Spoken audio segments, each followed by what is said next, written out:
Hi guys, and welcome back to another edition of the Money Garden.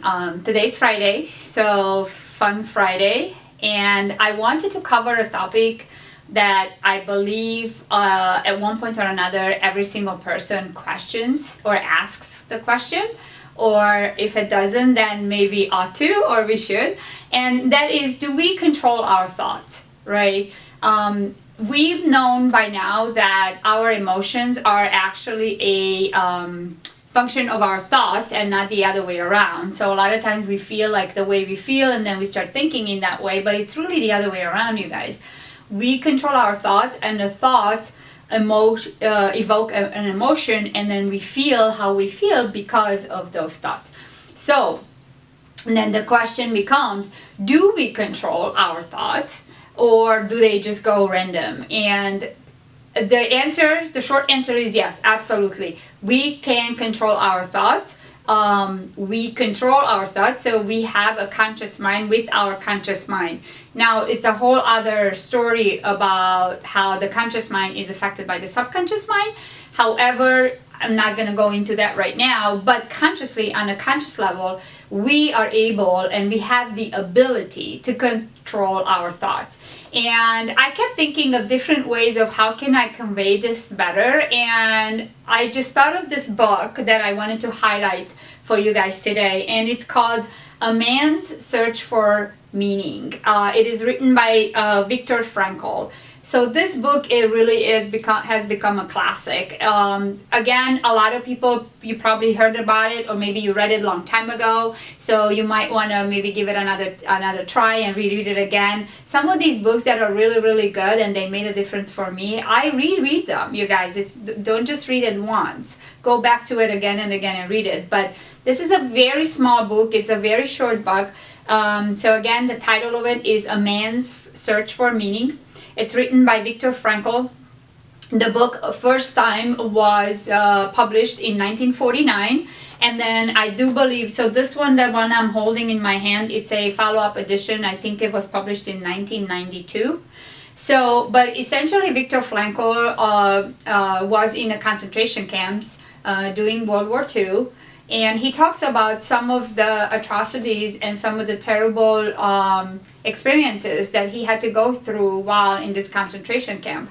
How so many people died, the friends that he cared about. How a lot of times he didn't know whether, or a lot of people didn't know whether they're going to live another day to see. But he did. And he talks about it in the book.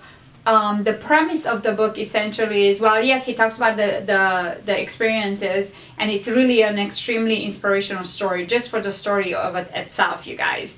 However, the whole lesson of the book is, he says that, you know, people can take away your dignity. They can take away respect. They can take away food. They can take away shelter. They can take away your clothes even. They can make you walk around naked. They can humiliate you. They can do all of those things.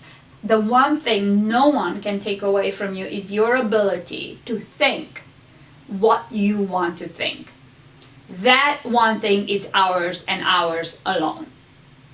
So what that means is that he basically talks about that the way he made it through and he stayed alive is because he believed, he just trained his brain every single day, no matter what was happening, whether they gave him food or they didn't give him food, whether they beat him or didn't beat him, or threatened him or not, or made him do hard manual labor or not. Didn't matter the terrible conditions in which he was, or disease, but the one thing that no one could ever affect in any way or influence was his ability to think what he wanted to think.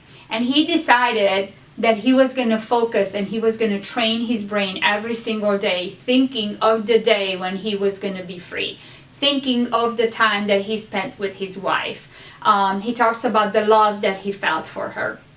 He talks about how he trained his brain of all these amazing circumstances, all these amazing experiences, all these beautiful future that he envisioned for himself once he was done. And he trained himself to actually believe that he was absolutely going to get out of there alive.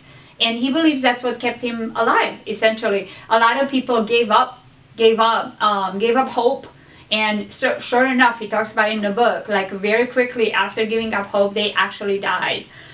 So the ability to think, it's ours and ours alone, and we can train our thoughts to think what we want to think, because basically if we are able to control our thoughts, we will influence our emotions. And as we all know, we're emotional beings, right? Our actions and the things we are actually going to do, it's influenced by our emotions, how we feel. If we feel happy and we feel great about something, we're going to go for things, we're going to try, we're going to talk to people. If we don't, if you feel sad, if you feel, then you're probably going to curl up. Form of depression is also because of what you're thinking to yourself, right? It's doom and gloom. Again, I don't want to go into the discussion over like what's actually, clinical psychology and etc. and what's an actual clinical, condition with respect to depression and mental illness. But my whole point is that even slight depression oftentimes is because we bring it upon ourselves.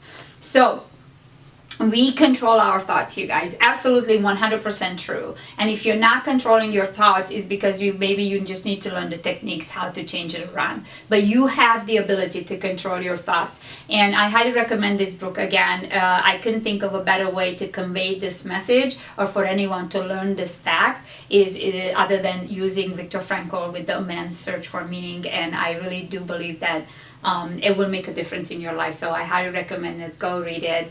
And again, as always, I'm always curious for your comments, for your suggestions. Please leave your comments below. Thank you so much for watching. I appreciate you guys for watching my videos.